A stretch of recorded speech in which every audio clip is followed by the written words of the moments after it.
La parole est à Madame Sonia Lagarde pour le groupe UDI et pour 10 minutes.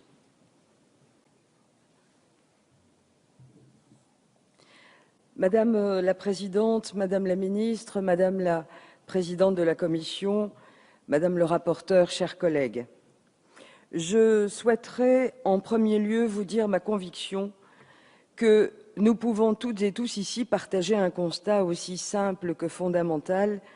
Mieux encadrer les stages, mieux protéger les stagiaires est une véritable nécessité. De vrais progrès avaient d'ailleurs été réalisés avec la loi du 31 mars 2006 pour l'égalité des chances. Sous l'impulsion de Jean-Louis Borloo, le principe du versement obligatoire d'une gratification pour tous les stages en entreprise d'une durée supérieure à 2 mois consécutifs avait ainsi été instauré. Depuis, le nombre de stagiaires a pratiquement triplé. Ce développement des stages, qui favorise l'orientation et l'insertion professionnelle, ne poserait pas de difficulté en soi si nous ne savions pas que les stages abusifs sont estimés à 100 000 par année. Aussi, il convenait de renforcer en urgence la protection des stagiaires et de garantir leurs droits, tout en définissant des règles précises afin d'éviter les comportements abusifs de certaines entreprises. La proposition de loi dont nous achevons l'examen aujourd'hui ne permettra malheureusement pas de répondre à ces deux objectifs. En effet, la majeure partie de ce texte ne consiste qu'à déplacer des articles du Code de l'éducation et à les renommer.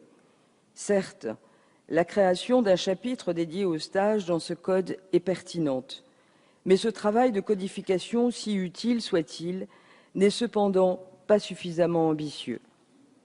Quant aux autres dispositions de cette proposition de loi, elle ne traite pas, selon nous, des problèmes fondamentaux liés au stage, mais impose, en revanche, de nouvelles contraintes et de nouvelles sanctions pour les entreprises. Vous n'êtes pourtant pas sans savoir que de plus en plus de jeunes peinent à trouver des stages, alors même que ces derniers sont obligatoires afin de valider leur cursus. Nous devons, selon nous, résoudre ce paradoxe en nous attachant à restaurer la confiance, en responsabilisant les acteurs, mais pas en les sanctionnant. Lors de l'examen de la proposition de loi, nous avions fait des propositions pour améliorer significativement les mesures prévues. Outre la suppression des nouvelles contraintes imposées par le texte aux entreprises, nous proposions de laisser plus de souplesse dans l'organisation du temps de travail des stagiaires. Ainsi, la détermination des horaires de leur présence aurait pu être envoyée à la convention de stage afin qu'ils puissent, en accord avec leur tuteur, s'absenter pour des examens ou des cours sans être pénalisés. Nous proposions également de réaffirmer que durant son stage, l'élève ou l'étudiant devait conserver ce statut et ne devait en aucun cas être apparenté à un salarié. En outre, nous avions souhaité renforcer la lutte contre les abus liés au stage, en inscrivant clairement dans la loi l'interdiction des stages post-formation effectués à l'issue du cursus universitaire et enrayer ainsi la pratique des étudiants fantômes et des réinscriptions fictives qui pénalisent les étudiants. Lors de l'examen du projet de loi sur la sécurisation de l'emploi, Madame le rapporteur, vous déclariez « Nous devons encadrer ou interdire les stages post-scolaires et favoriser les stages plus brefs, utiles dans les cursus scolaires pour découvrir le monde de l'entreprise. » Et vous annonciez que cette question serait traitée prochainement dans sa globalité. Notre groupe regrette donc que vous n'ayez pas profité de l'examen de ce texte pour vous saisir de cette question fondamentale. La proposition de loi est également muette sur les stages de moins de 2 mois et ils sont pourtant source de nombreux abus. En effet, la rémunération des stagiaires n'étant obligatoire qu'à partir du 3e mois de stage, de nombreux organismes accueillent des stagiaires à tour de bras, pour 2 mois seulement, sans les rémunérer. Nous devons par conséquent prendre des mesures qui permettront aux élèves et aux étudiants d'accéder plus facilement à des stages, non seulement rémunérés, mais également plus longs et donc plus formateurs, au cours desquels ils auront le temps de s'impliquer davantage et d'acquérir une véritable expérience.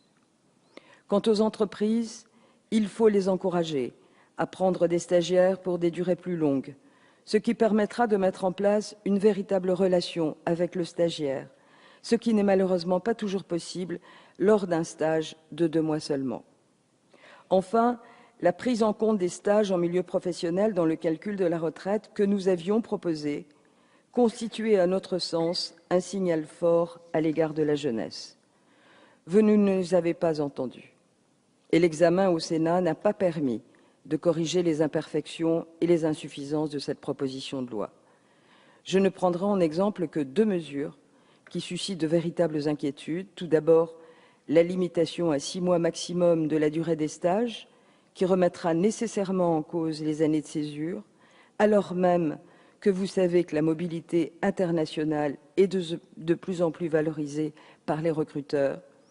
Et enfin, l'instauration d'un nombre maximum de stagiaires en fonction des effectifs salariés, qui pénalisera le milieu hospitalier, les petites et moyennes entreprises ou encore les start-up, sont autant de rigidités.